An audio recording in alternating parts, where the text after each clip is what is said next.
C'est dans ces restaurants de l'hôtel Mabouilou, dans la ville de Boma, que s'est déroulée la réunion d'évaluation à mi-parcours de la vaccination contre la Covid-19 dans 9 points d'entrée de la province du Congo central, à savoir Lufu dans les territoires de Songololo, Matadi A au port SCTP, Matadi Ango, Boma, Tchela et Mwanda. Cette réunion a mis autour d'une même table le coordonnateur provincial du programme national de l'hygiène aux frontières, PENACHEF, Dr Antoine Yobayoba, et le chef de poste concernés, le chef de division provinciale de la santé, Dr Jacques Kimfuta, le médecin-chef des zones de santé concernées, dont Matadi Nzanza Insonampangu, les responsables du département santé de l'Organisation internationale de migration OIM, les relais communautaires et bien d'autres personnalités. Après le mot d'ouverture prononcé par les chefs des divisions provinciales de la santé, la réunion a été couronnée par une série d'exposés autour de l'évolution des activités de vaccination contre la Covid-19 au point d'entrée. Dans son exposé, le coordonnateur provincial du PENACHEF Congo central, Dr Antoine Yobayoba, a fait part à l'Assemblée la particularité de son service, le règlement sanitaire international, la surveillance épidémiologique,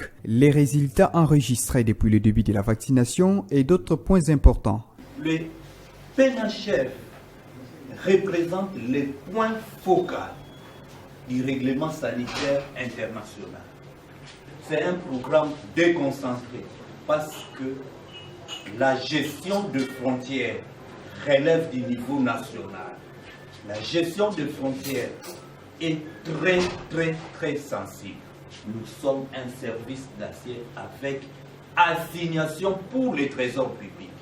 Le PENACHEF devrait faire entrer au trésor public 114 milliards de francs congolais. Notre rôle, en tant que sentinelle, de faire que le maladie qui se trouve dans tous ces pays-là qui nous entourent directement ne puisse pas entrer chez nous. Et de la même façon, nos maladies à nous ne puissent pas entrer dans les autres pays.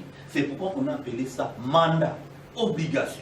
Depuis que nous avons commencé, le total de vaccinés, nous avons 3162 déjà personnes qui ont été vaccinées. Les voyageurs au niveau des points d'entrée ont contribué à 44,4% de tous les vaccinés.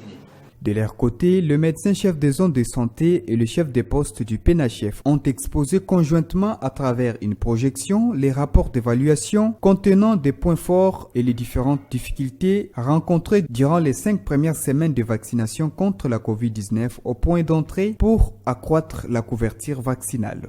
Présent à cette réunion, le responsable du département santé de l'Organisation internationale de migration, OIM, Dr Francis Lumanissa, a fait savoir la contribution de son institution pour la concrétisation de ces projets. L'OIM intervient sur plusieurs fronts ici en RDC, notamment dans la gestion des crises et même des crises sanitaires. Je crois qu'avec la récente crise sanitaire qu'on a eue ici en RDC, parmi les stratégies qui avaient été mises sur pied pour lutter contre la pandémie, il y avait la vaccination. Et une des stratégies qui avait été aussi mise sur pied pour que vraiment la part, comme l'a dit le CD tout à l'heure, que le taux de vaccination est encore faible au niveau de nos provinces. Alors il était question de faire des efforts pour remonter un peu cette part de la population qui soit vaccinée. Et pour cela, il fallait aussi implémenter cette vaccination au niveau de nos frontières ou des points d'entrée pour augmenter un peu cette masse de personnes qui sont vaccinées. Donc c'est dans ce cadre-là que nous sommes venus pour appuyer cette activité au niveau des points d'entrée. Et en termes de ressources logistiques, en termes de formation, en termes d'appui technique et opérationnel, si je peux le dire ainsi. Donc c'est un peu la couverture de l'appui de l'OIM. Et dans le cadre de cet atelier, c'est également l'OIM qui l'a financé parce qu'il est normal que quand une activité commence, on puisse à mi-parcours évaluer d'où est-ce que nous venons, où est-ce que nous allons.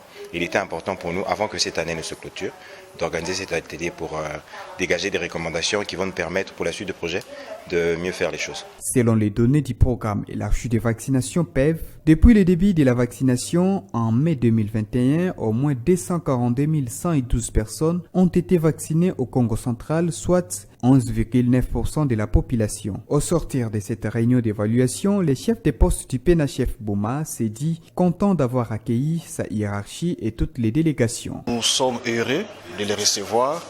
Nous avons des impressions de joie. Et on a valorisé Boma où nous prestons, donc nous sommes très contents de recevoir pratiquement toute cette délégation. Les activités de contrôle sanitaire évoluent très bien, malgré il n'y a vraiment pas un grand afflux de migrants ces derniers temps ici à Boma. Et donc, suite à cela, nous réalisons toujours notre part du travail. Donc, nous continuons à réaliser notre contrôle sanitaire comme il se doit. De son côté, Dr Antoine Yoba s'est dit satisfait de l'évolution de ses activités au point d'entrée pour développer davantage l'immunité collective contre la Covid-19. Nous sommes venus faire une évaluation à mi-parcours d'une nouvelle activité que nous avons commencé à implémenter au niveau des points d'entrée. Il s'agit donc d'une activité en rapport avec la vaccination des migrants au niveau des points d'entrée. Nous pouvons être fiers parce que nous avons trouvé que les points d'entrée, les migrants participaient à plus de 40% déjà au nombre de vaccinés. Donc vous comprenez, pour nous c'est un motif de fierté et que la planification qui a été effectuée en rapport avec les points d'entrée a été correct. Ça veut dire que le point d'entrée apporte un plus par rapport à la vaccination, non pas seulement au niveau de la province, mais aussi au niveau national. L'objectif principal, c'est qu'il n'y ait pas de voyageurs sans être vaccinés. C'est-à-dire qu'à l'entrée ou à la sortie du pays, nous devons faire en sorte que nous puissions capter tous les voyageurs. Débutée le mardi 27 décembre 2022, cette réunion d'évaluation à mi-parcours s'est clôturée le mercredi 28 décembre 2022 après un débat houleux pour l'amélioration de cette activité de vaccination au point d'entrée. Profitant de ces rendez-vous importants, les patrons du PNHF au Congo central a réuni autour de lui ses collaborateurs dont le chef de poste, l'inspecteur technique et la chargée de vaccination du PNHF pour de nouvelles orientations sur la bonne marche du service.